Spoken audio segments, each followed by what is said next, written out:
manufacturing biodiesel with the GloCal Sol-10 processor. The tanks you see in front of you are a biodiesel processor. The tank on the left is the water washing tank, and the large tank on the right is the reaction tank. The two smaller tanks are for glycerin recovery and methanol mixing. Circulate pump position key. The circulation pump is first turned on to pump oil from the now barrels into the reaction tank. Start running. The oil has to be filtered before it can be processed. Okay, now we have filled that tank and it's already heated up. Once the tank is full, it has to be heated and circulated so that a homogeneous sample for titration can be taken. The process of titration is necessary to determine the level of free fatty acids in the oil and thus the amount of catalyst used in the process. Two samples of oil have to be taken, one to clear the valve and the second to get a true sample. We take the titration test. We take 1 cup like this, and then we take methanol.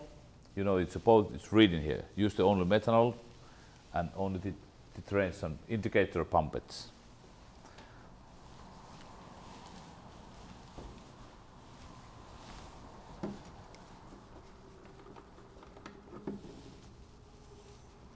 Squeeze the pumpet, and then there's a little flip here, an easy move.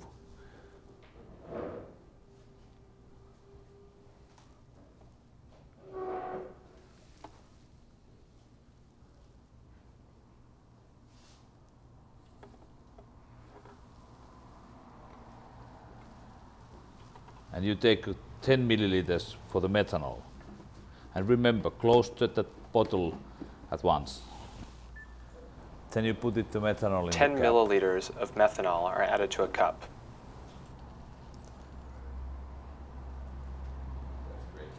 All right. And then take a pipette and 1 milliliter. Next, 1 milliliter of oil is added to the methanol.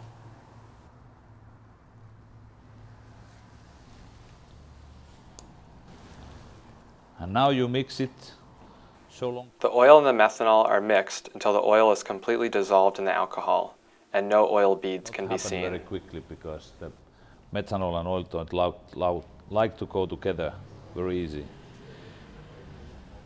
All the oil is mixed well, that methanol, then it's ready. Then take an indicator and 4 drops.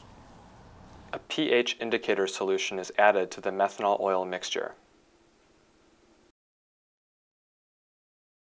The indicator is mixed thoroughly with the methanol oil blend.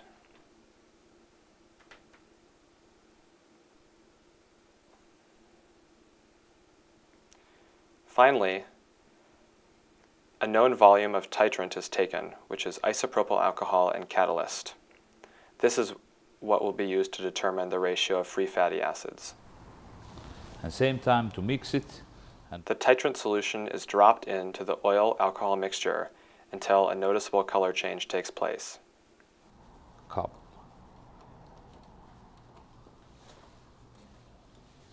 Now you can see when it changes to color.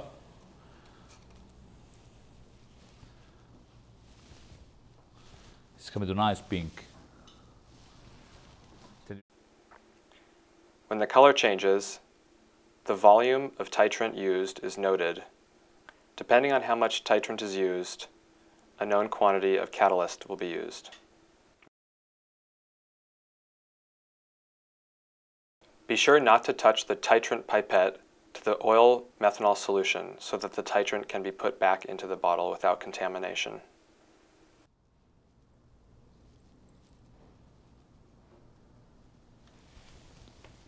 All right. Now we find out it's a 0.8, and then we look at for here, and now we know how much we needed that potassium. On the titration table, we can equate the amount of titrant used to the amount of catalyst needed in the reaction. In this process, potassium hydroxide is used as a catalyst.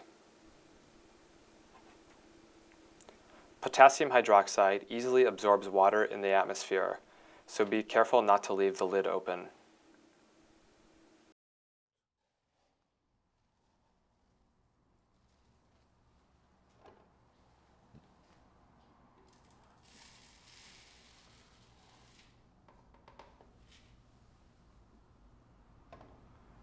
Now, be carefully.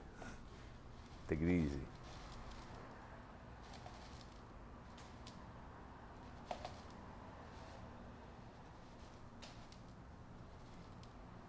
Yep. Okay. Now the sodium hydroxide is added to the methanol potassium hydroxide mixing tank. It's stuck very easily.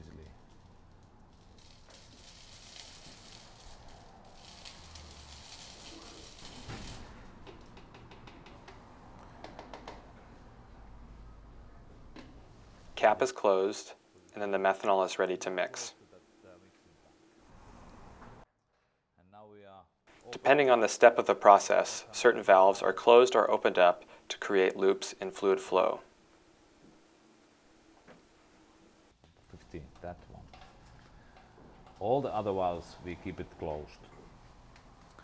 And now you started to pumping.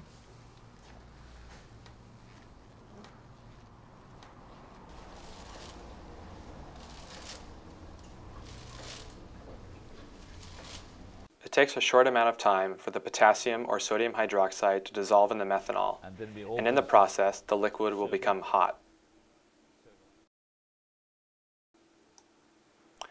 After the potassium hydroxide is totally dissolved in the methanol, we are ready to process the oil.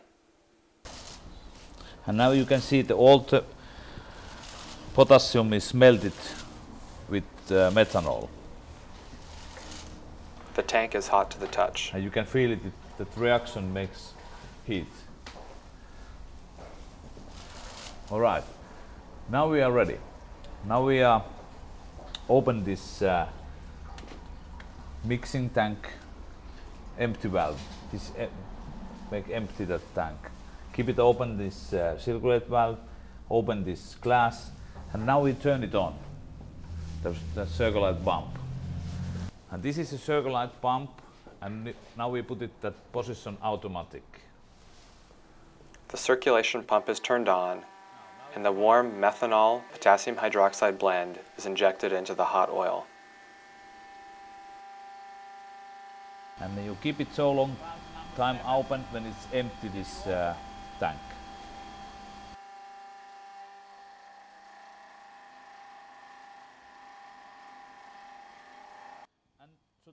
Oil and methanol are mixed for a number of hours before the settling can take place. That premix size.